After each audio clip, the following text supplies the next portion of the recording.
kita patahkan, kemudian kita ambil spade.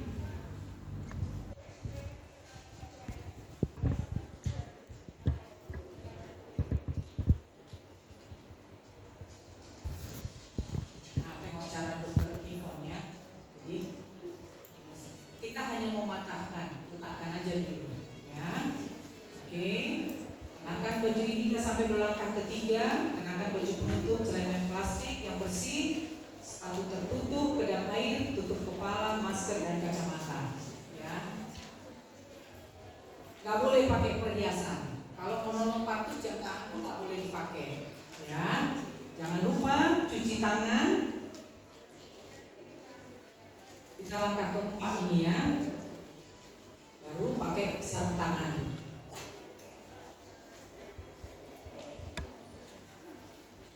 Nah, yang dipasangnya hanya sebelah ya. Oke, lihat dibuka sama dokter Ivon. Karena apa? Karena tadi ampulnya itu tidak steril, tapi spade-nya steril. Nah, lihat seperti itu ya. Kita masukkan oksitosin ke dalam spade. Ya, ini nomor 6 ya. Nah, jadi cara memasukkan tutupnya. Nah, kita masuk ke tahap ke-7. Kita pastikan pembukaannya lengkap dan keadaan janin baik. Bersihkan vulva, perineum dari atas ke bawah, ya dari depan ke belakang, ya. Kemudian kita lakukan pemeriksaan dalam. Nih, nah masukkan dulu telunjuk, jari tengah, baru masukkan telunjuk, baru kita periksa. Oh, pembukaannya lengkap, kepala sudah turun.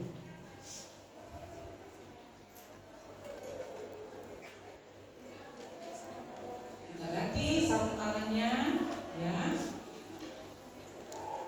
Kita periksa denyut jantung janin. Kita periksa denyut jantung janin di hasil pemeriksaan Leopold 2 di mana punggungnya, ya. Itu kita dengarkan. Ini dia menggunakan stetoskop Leinach, ya. Kita dengarkan denyut jantungnya batas normal. Ada yang mengatakan 110 hingga 160, ya. Jika di bawah atau di atas itu kita harus lakukan tindakan. Kita udah sampai nomor 10 ya. Oke, stop. Nah, tadi itu kan memastikan pembukaan lengkap dan keadaan janin baik. Artinya memang syaratnya untuk memimpin persalinan bahwa ibunya udah ngeden-ngeden, kita pastikan juga, ya. Nah, sudah turun nggak kepalanya, ya. Dan kita pastikan juga keadaan janinnya baik. Baru kita sampai menyiapkan ibu dan keluarga untuk membantu proses bimbingan meneran. Jadi untuk persalinan normal kita butuh bantuan keluarga. Sebenarnya bukan untuk membantu kita, tetapi lebih kepada support mental kepada si ibu. Ya, kalau adegan film-film Indonesia zaman dulu, bapaknya di luar, kan gitu kan? Nah, baru dibuka pintu, Pak, anak bapak udah lahir. Nah, ya, kalau zaman sekarang enggak. Bapaknya harus di samping ibunya. Nah, itu justru film sekarang ya. Jadi yang gambarnya bikin sutradara jangan lagi bikin film zaman dahulu kala. Oke ya. Jadi nomor 11 kita beritahu ibu pembukaan sudah lengkap dan keadaan janin. Baik. Kita minta bantuan keluarga ya, untuk menyiapkan posisi ibu untuk meneran. Ya, umumnya kita lakukan setengah duduk. Ya, dan pastikan dia merasa nyaman. Anjurkan ibu untuk cukup minum.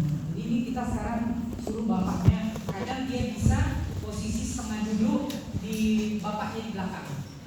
Jadi ibunya setengah duduk bersandar ke bapaknya. Bisa seperti itu atau posisinya di samping. Ya, kadang tidak semua tempat tidur ada yang bisa dibikin posisi setengah duduk. Kalau nggak ada bapaknya jadi sandaran, itu bisa ya. Nah, kemudian anjurkan ibu untuk cukup minum. Ya, kita melakukan pimpinan meneran saat ibu mempunyai dorongan yang kuat untuk meneran. Ya, kita perbaiki cara meneran apabila caranya tidak sesuai. Yang tidak sesuai itu gimana? Ngedan itu yang mau dibikin itu keluar kalau kita ngedan, bisa ngedannya itu di leher kan? Bisa nggak? Gitu, bisa kan? Sama kalau ini perutnya di leher atau di perut? Jadi kalau ibunya ngedannya mukanya merah, nggak benar. Ajari bahwa kita menggunakan organ untuk perut kita. Nah, seperti itu. Jadi dalam seperti BO yang keras itu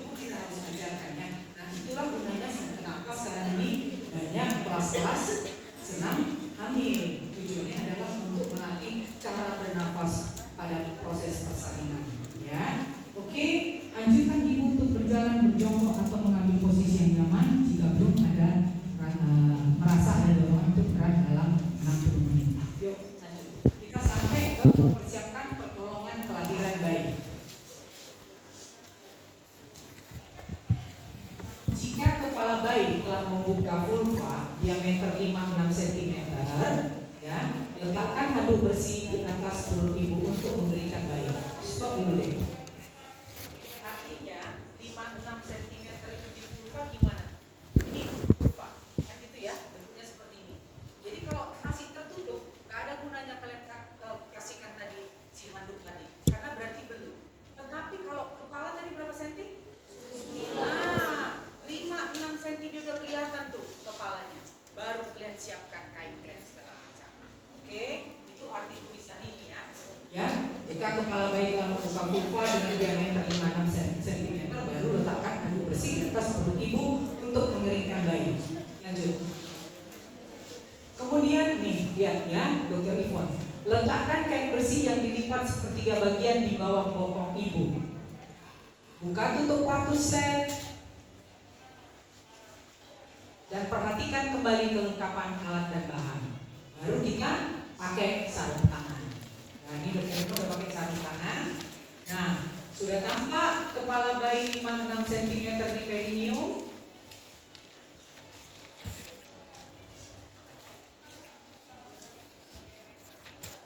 Oke, stop. Jadi nanti aja ya, orang di belakang nggak tampak. Ya. Setelah nampak 5-6 cm, lindungi perineum. Nah, perineum tadi mana itu? Oke, lindungi perineum dengan sarung tangan yang dilapisi kain bersih dan kering. Kan tadi itu ada taruh Dokter Ivon kayak di bawah. Dengan tangan kanan lindungi.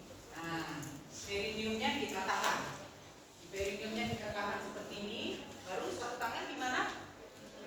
Nah, lanjut deh. Sementara tangan yang lain menahan kepala bayi untuk menahan posisi defleksi dan membantu lahirnya kepala.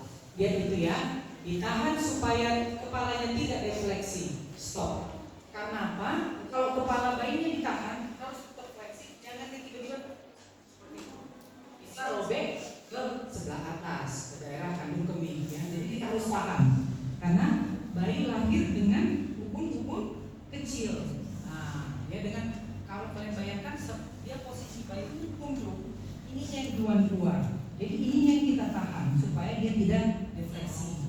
Nah, oke, lanjut. Anjurkan ibu menerang sambil bernafas cepat dan dalam. Tuh lihat, pelan-pelan cek apakah ada lilitan tali pusat. Ya, lakukan tindakan jika sesuai jika itu terjadi. Oke, stop dulu deh. Nah, jika ada lilitan tali pusat di leher bayi masih longgar, oke, kita cukup selipkan aja. Tetapi kalau lilitannya ketat, apa yang kita lakukan? Gunting. Nah, gunting antaranya. Ya, oke, jangan lupa untuk tetap lindungi leher bayi pada saat kita menggunting.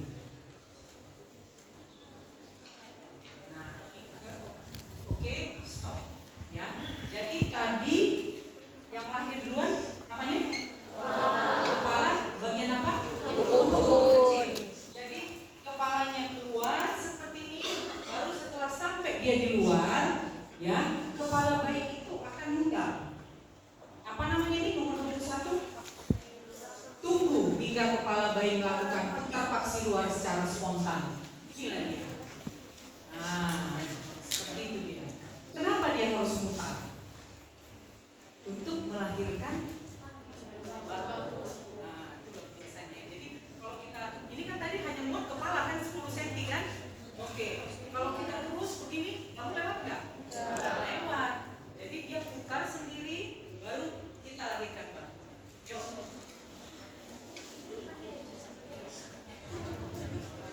Tarik kepala kita pegang ya di parietal. Dengan lembut, gerakkan kepala bayi ke arah bawah dan distal hingga bahu depan muncul, baru naikkan ke atas hingga bahu belakang. Oke, Setelah tubuh dan dengan bayi lahir, ini yang penting ya. Lanjutkan penelusuran tangan. Tengok tangan dokter Ivon yang sebelah kanan. Lanjutkan penelusurannya itu ke atas punggung, bokong, tungkai, dan kakinya.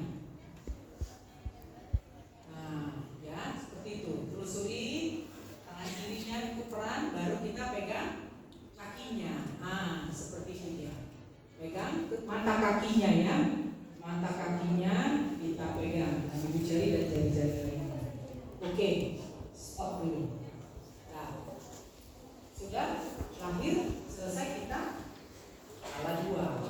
Sekarang kita mau penanganan bayinya yang baru lahir. Jadi pasien kita ada 2, ada mamanya, ada bayinya. Nah, bayinya ini ya, tadi ya, jadi penanganan yang baru lahir.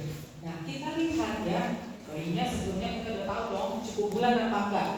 Atau kalau prematur, tentunya penanganannya nggak bisa untuk persalinan spontan. Atau kadang keadaan emergensi, kita harus juga melakukan persalinan bayi yang prematur. Nah, kita lihat ya, apakah bayi menangis atau bernafas? Tidak menggap-menggap. Apakah tonus otot bayi baik atau bayi bergerak aktif? Itu dia. Kalian mungkin udah belajar ya tentang Apgar Sport kan? Sudah? Belum? Ini buat anak belum belajar ya? Oke, nah catatan ya PR di rumah belajar tentang Apgar Sport ya. Itu kita nilai. Oke. Lanjut deh. Angka 26.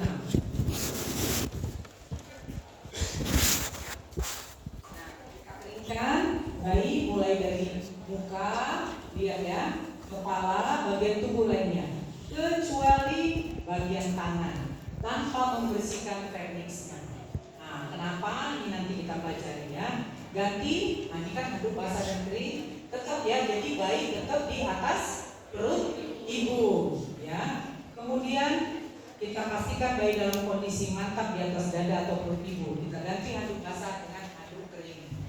Nah, stop. Masuk kita ke yang ini dari nomor 27 ya. Kita kembali ke itu memastikan tidak ada bayi lain ya. Nah, mudah-mudahan ini pasiennya tetap kita periksa ya, jadi kita yakin bayinya tunggal. Nah, masuklah kita ke kala 3. Kala 3 atau kala pengeluaran plasenta ini berisiko untuk terjadinya perdarahan. Sehingga ada yang dinamakan manajemen aktif. Bantuan aktif untuk mencegah perdarahan. Bagaimana itu? Ya, itulah dia tadi kita mau lihat di sini. Yuk, silakan. Oksitosin yang tadi diambil dokter Ivon, nah ini kita suntikkan ke pahanya sebelum plasenta lahir. Nah, itulah dia. Jadi kita aktif, ya. Nah, kita suntikkan intramuskular di sepertiga paha atas. Baru setelahnya, ya kan? Nah, 2 menit setelah bayi lahir, kita jepit tali pusat pada sekitar 3 cm dari pusat umbilikus. Nah, kemudian kita sorong, ya, kita urutkan dan kita urut, baru kita klem lagi 2 cm distal dari klem pertama. Kemudian kita gunting. Nah, letakkan bayi, ini yang dinamakan dengan pernah dengar? Iya, inisiasi menyusui ini, ya. Jadi letakkan bayi di antara payudara ibu. Tujuannya apa? Membuat bayi lebih tenang, membuat bayi menjadi hangat, ya kan? Kenapa dia tenang? Karena yang didengarkannya adalah denyut jantung ibunya, ya. Kemudian apa lagi? Kenapa ini tadi nggak kita bersihkan? Karena ternyata bau ketuban itu hampir sama dengan bau puting susu, sehingga dia akan mencari yang aromanya seperti itu. Jadi nggak boleh. Kalau zaman dulu saya ingat banget begitu bayi lahir pasang sarung tangan. Sekarang kita enggak, ya, kita enggak pasang sarung tangan. Justru nggak boleh dilap pun, ya. Oke, lanjut. Ini namanya skin to skin ya. Nah, jadi nggak ada ibunya langsung, ibunya tanpa pakaian, bayinya pun tanpa pakaian.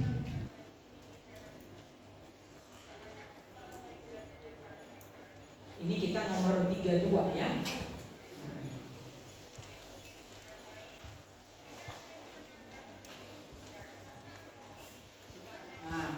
kita berikan tambahan ya tangan dan kering, pasang topi. Nah sekarang kita mau melahirkan plasenta, tapi ketika suntik intramuskural. Sekarang klaim yang tadi kita dekatkan ke arah vulva. Katanya di sini 10 cm dari vulva. Oke, pegangnya seperti itu ya. Nah, jadi klaimnya kita traksi terkendali namanya, stop. Traksi itu ya kita tegakkan, bukan ditarik. Melahirkan plasenta itu tidak boleh ditarik, tapi kita hanya menegakkan. Jadi kalau klaimnya seperti ini,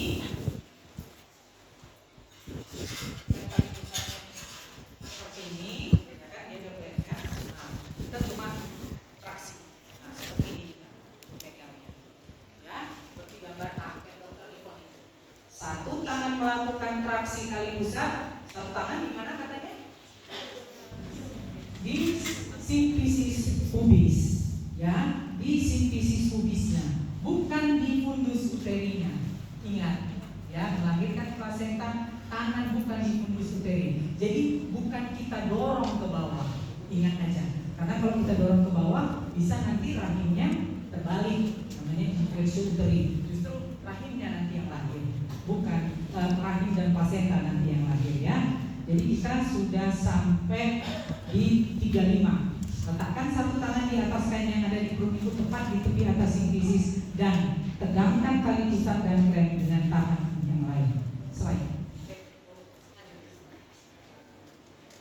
setelah uterus kontraksi, tegangkan tali pusat ke arah bawah, ya, sambil tangan yang lain mendorong uterus ke arah dorsokranial. Stop. Dorso artinya kemana? Kranial? Iya, justru kita didorong ke bawah, ya, bukan ke arah kaki, tetapi tekan ke bawah ke arah kepala. Nah, ya, baru yang di sini ditegangkan, tekan, tegangkan, tekan, tegangkan.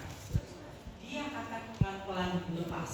Jadi kita tidak memaksa untuk lahirnya plasenta sendiri. Itulah yang dinamakan dengan manajemen aktif kalasia.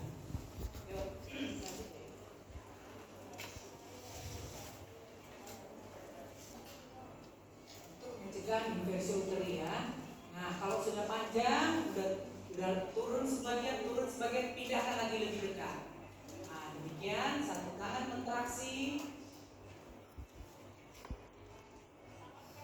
Nah, kalau sudah keluar plasentanya, ya kan, kita putar perlahan sedemikian. Ya, kita putar supaya selaputnya pun keluar. Itu dia ya.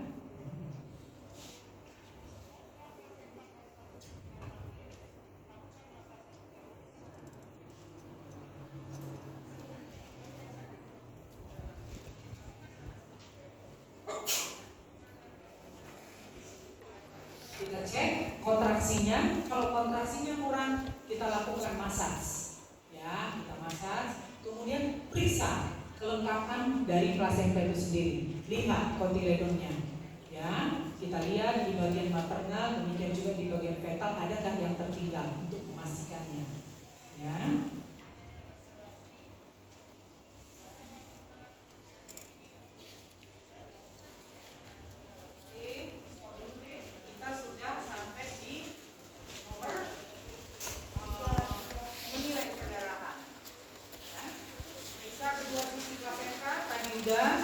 Ya, 40 ya. Kemudian kita mengevaluasi adanya laborasi pada vagina dan perineum dan lakukan tindakan bila laborasi menyebabkan perdarahan aktif. 42 lanjut deh.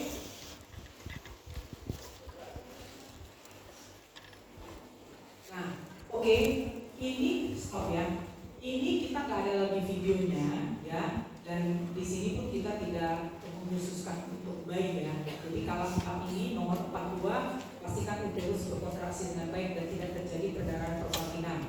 43, mulai IUD dengan memberi cukup waktu untuk melakukan kontak kulit ibu dan bayi minimal 1 jam. Nah, ini baru kita lakukan pengukuran bayi ya, sebelum ukur bayi. Nah, ini dibaca, ini adalah langkah-langkah untuk normal, tapi hari ini kita fokus untuk bayinya ya. Tapi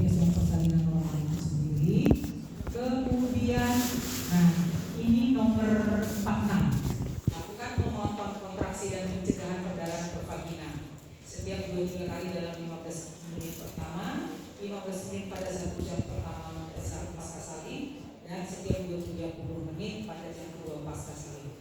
Artinya kita harus memantau dalam kamar salin minimal 2 jam ibu hamil, karena ada risiko perdarahan pasca persalinan atau pasca tampung. Ya, observasi itu. Ya, dan ini yang penting ini ya, nomor 47. Saya pun sering melakukan itu. Ya, ajarkan ibu keluarga cara melakukan asas uterus. Jadi rahim itu begitu dia keluar, ya, keluar bayi, keluar plasenta, ya, dia tidak serta-merta mengecil ke ukurannya yang seperti sebelumnya, enggak. Dia akan ada di bawah pusat, sehingga kita bisa raba. Coba kalian raba dulu lutut kalian. Inilah kontraksi yang bagus, seperti kontraksi uterus. Coba raba pantatnya, kenyal-kenyal kayak gitu, itu kontraksi yang bagus. Nah, ya, jadi kalau kenyal-kenyal kayak pantat kita, cara belajar seperti itu supaya gampang.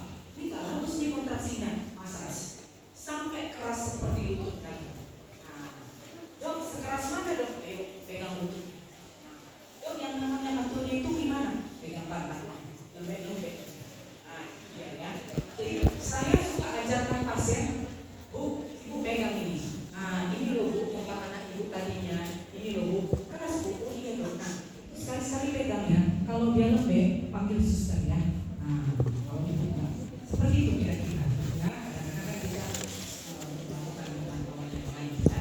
Nah, dari sini pun dibilang kita harus mengajarkan pasien supaya pasien tahu mana yang perdarahan, mana yang tidak. Kemudian kita lakukan evaluasi dan estimasi jumlah pilihan darah, periksa vital sign. Ya, oke. Kemudian periksa vital sign ibu, jangan lupa periksa lagi kondisi si bayi. Lalu tempatkan semua peralatan tadi itu ke dalam klorin 0,5%. Angka nomor 2. Yuk, lanjut dengan dia. Nah ini ya, kita masukkan ke dalam klorin 0,5%. Jangan lupa cuci tangan, ya.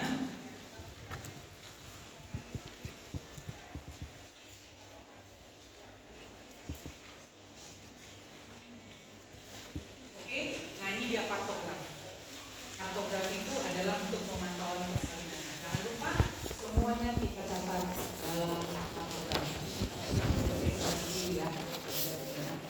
Oke, saya rasa demikian. Itulah dia 58 langkah. Kali ini mungkin nggak bisa semuanya kita praktekkan.